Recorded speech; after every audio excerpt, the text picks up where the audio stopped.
nous demande de dresser le tableau de variation de la fonction f définie sur R par f de x égale x au cube sur exponentielle de 2x.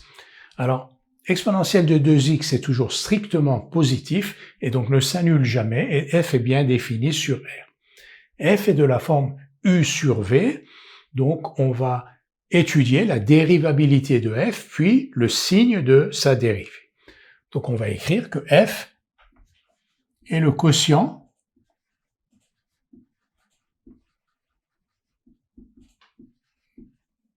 de deux fonctions, la fonction u qui à x fait correspondre x3 et la fonction v qui à x fait correspondre exponentielle de 2x.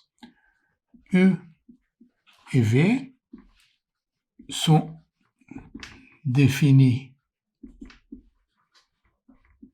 sur R. U est dérivable sur R.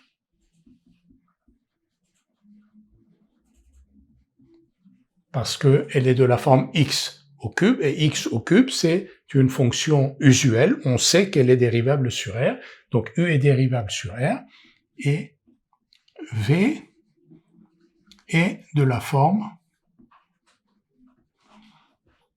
exponentielle de ax plus b, avec a égale 2 et b égale 0, et donc on sait qu'une fonction de la forme exponentielle de ax plus b est dérivable sur R, donc v est aussi dérivable sur R. v de x est différent de 0 pour tout nombre réel x, et donc les conditions sont réunies pour dire que f est dérivable sur R. Pourquoi? Parce que f s'écrit sous la forme u sur v, u est dérivable sur R, v est dérivable sur R, et v de x ne s'annule pas pour x appartenant à R, donc les conditions sont réunies pour dire que f est dérivable sur R. F, qui est donc le quotient de u sur v, f est donc dérivable sur R, et pour tout nombre réel x, on va l'écrire ici, f' de x égale u' de x, v de x, moins u de x, v' de x, sur v de x au carré. Maintenant, on va calculer u', v' et utiliser donc cette formule pour avoir la dérivée de f sur R, bien entendu.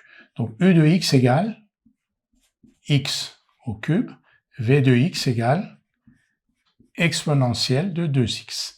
Si u de x est égal à x au cube, u' de x, alors, est égal à 3x2, tout cela sur R, parce que u et v sont dérivables sur R. v' de x, la dérivée de exponentielle de ax plus b, c'est a exponentielle de ax plus b, donc 2 exponentielle de 2x.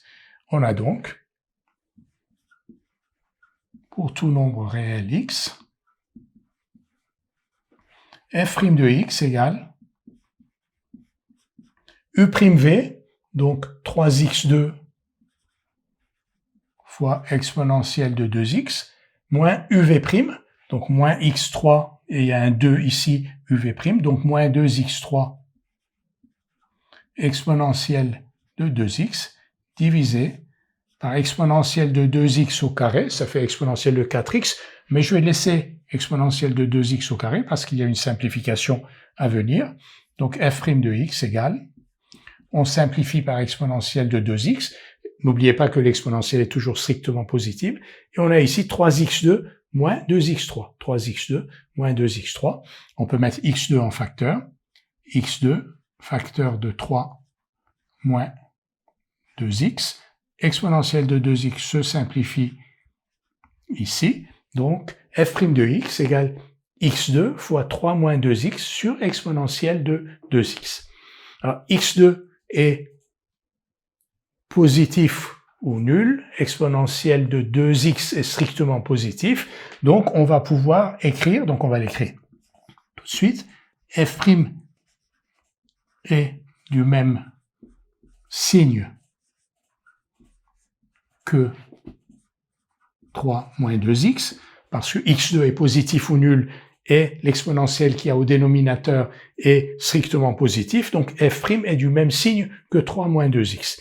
Et en revanche, f' de x égale 0, là le x2 intervient, équivaut à x égale 0, ou 3 moins 2x égale 0, x égale 3 demi. Nous avons maintenant l'ensemble des informations nécessaires pour dresser le tableau de variation de f. On peut maintenant dresser le tableau de variation de f. Donc sur la première ligne, x varie de moins l'infini à plus l'infini. Nous avons trouvé des valeurs remarquables qui sont 0 et 3 demi que l'on reporte ici. f' de x. f' est du même signe que 3 moins 2x. 3 moins 2x donc s'annule ici pour x égale 3 demi et 3 moins 2x est positif pour x inférieur à 3 demi et négatif pour x supérieur à 3 demi. Vous voyez que f' s'annule ici, je vais quand même l'indiquer. f' s'annule en 0, mais ne change pas de signe, c'est-à-dire il reste toujours positif, alors qu'il s'annule en 0 et il change de signe. Donc on va avoir ici un maximum local au point 3 demi, on va voir la valeur de ce maximum local, alors qu'en 0, il ne se passe rien. La dérivée s'annule, mais ne change pas de signe. Donc, f' est positif sur l'intervalle moins l'infini 3 demi, donc f est croissante là, décroissante sur 3 demi plus l'infini, et en 3 demi, que vaut f? On va l'écrire, f de 3 demi égale, donc 3 demi au cube